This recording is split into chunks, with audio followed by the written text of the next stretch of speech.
Hello, this is Debbie Miranda. I'm the founder of Radiant Tree Production. Today I want to discuss with you not only fasting, but also touch a little on detoxification. And so I first want to give a disclaimer.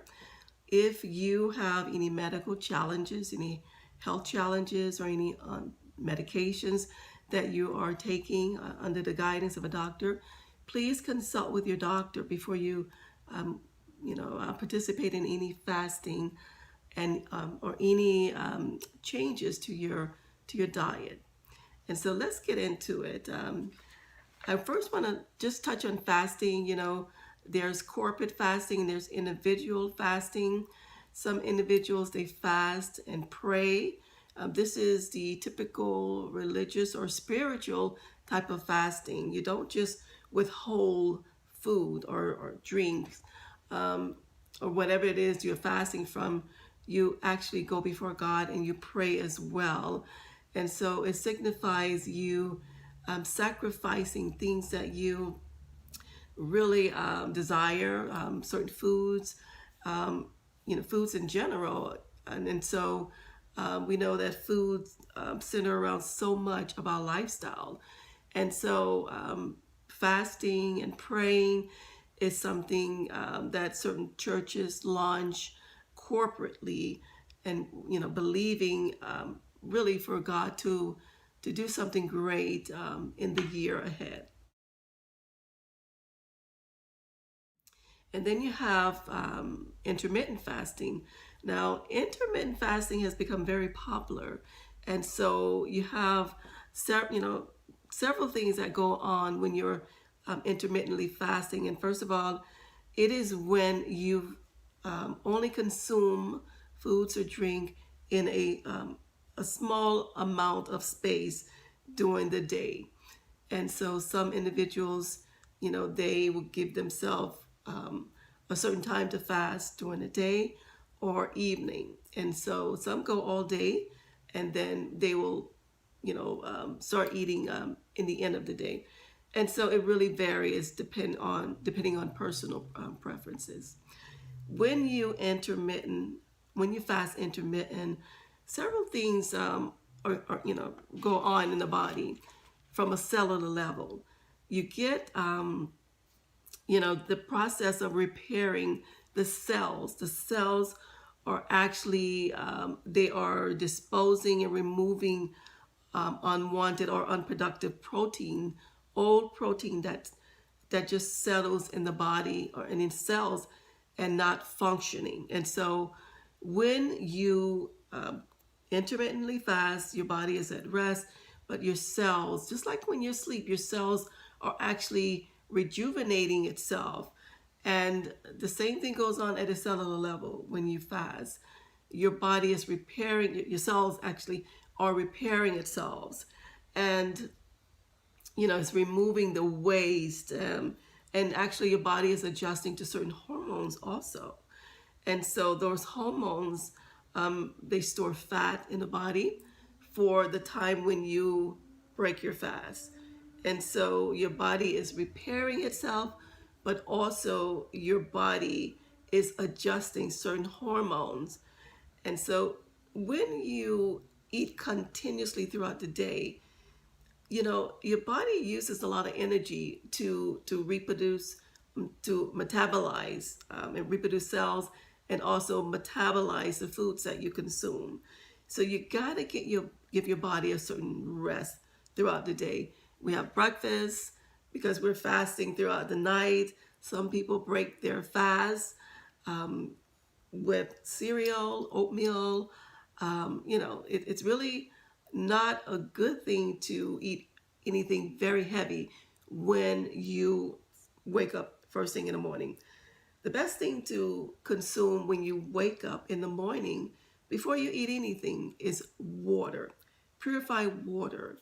And so make it a habit, a lifestyle to consume water before you consume anything else in the morning.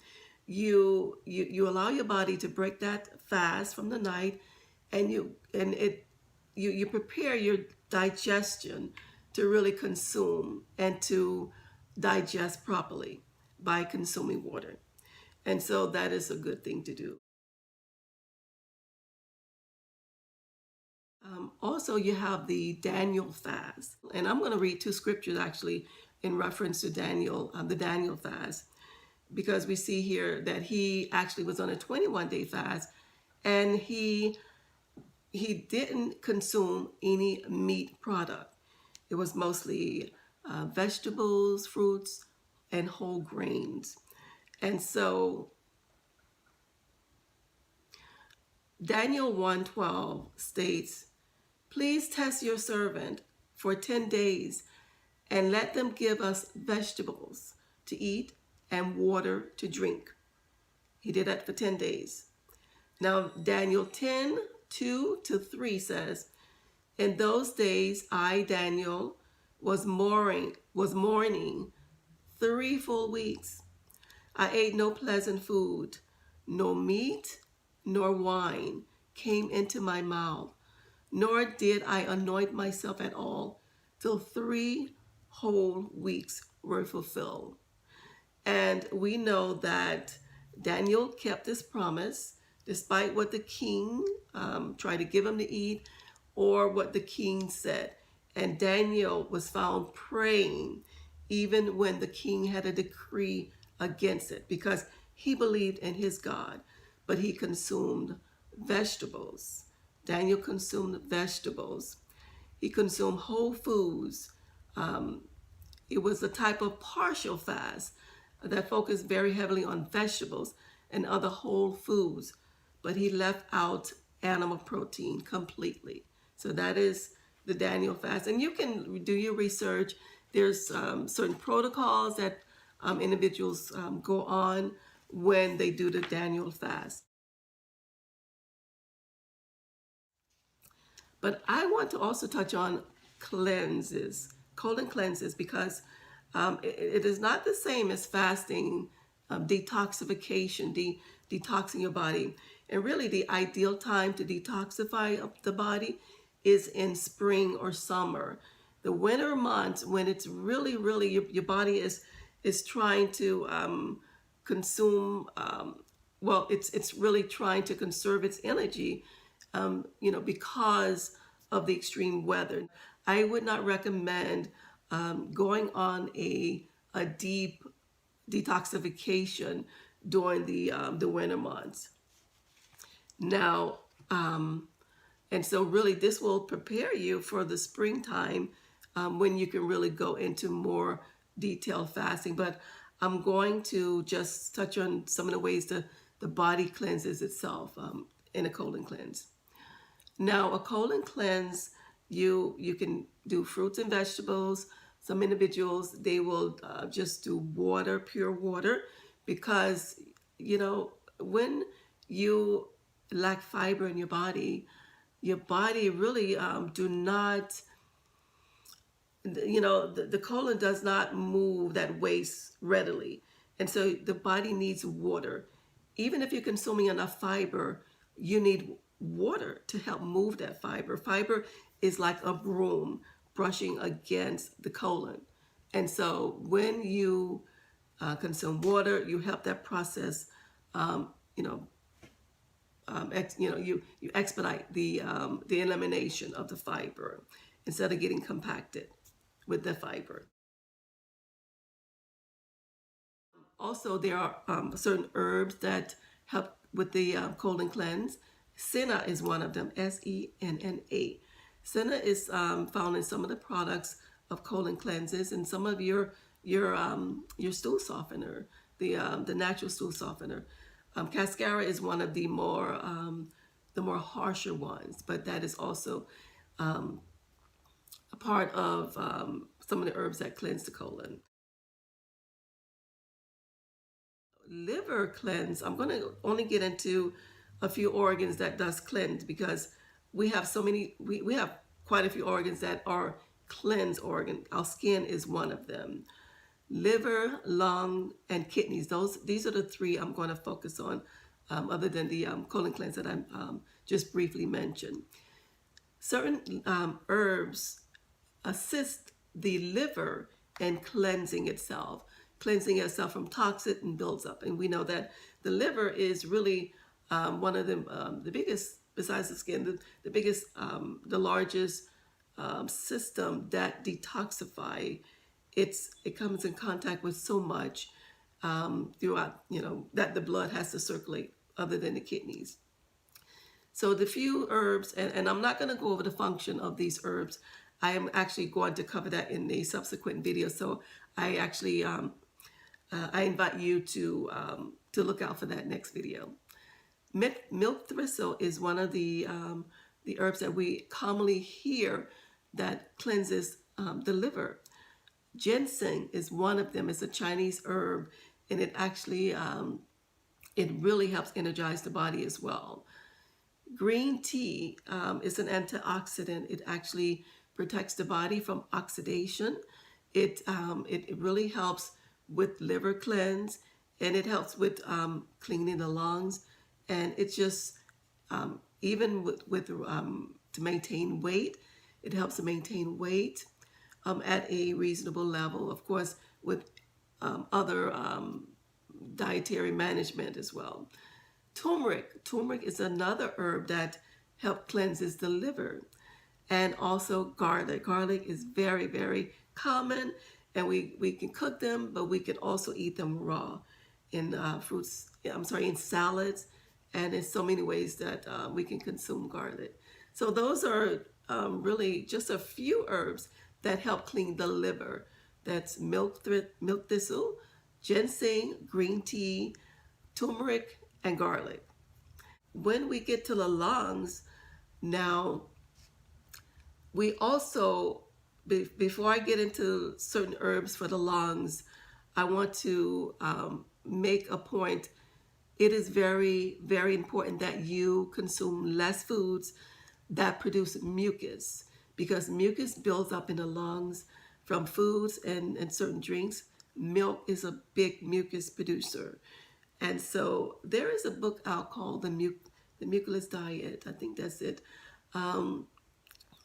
Maybe I can in the notes of the video, I will put that book. It is a book that really get into very detailed information regarding mucus buildup in the blood, colon, because certain foods assist the body, unfortunately, in producing too much mucus. And so we don't really, mucus in the body is really known to be damaging to the body. It can be.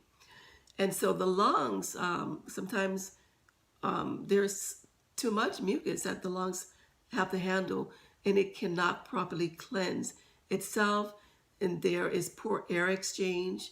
And these are the days where we need to protect our lungs from viruses and bacteria. But definitely, this is the day there's just, it's a rampant of viruses in the air.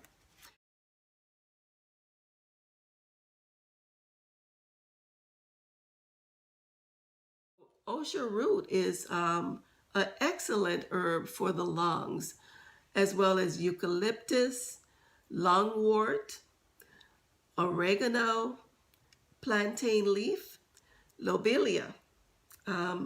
That is an excellent herb that is found sometimes in certain lung products for those who have respiratory issues. Peppermint also is an excellent herb that helps detoxify the lungs. And then you got green tea, you got turmeric again, you got garlic. Those also are good for the lungs. They're good for cleansing the lungs. Asparagus root is another one. And honey.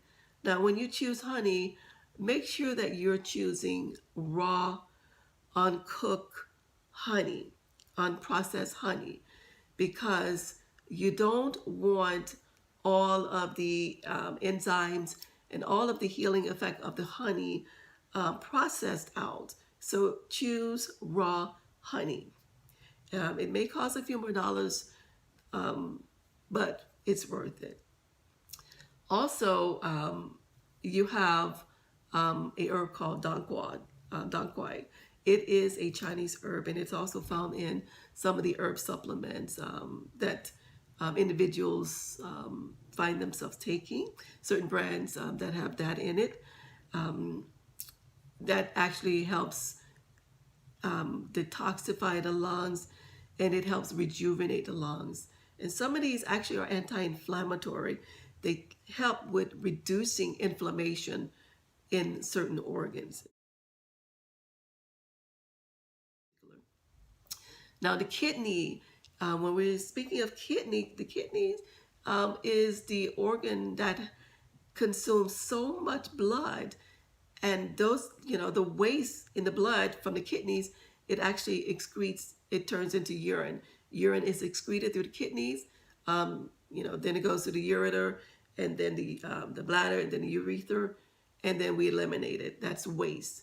Uric acid is part of that urine, but hydration is the key.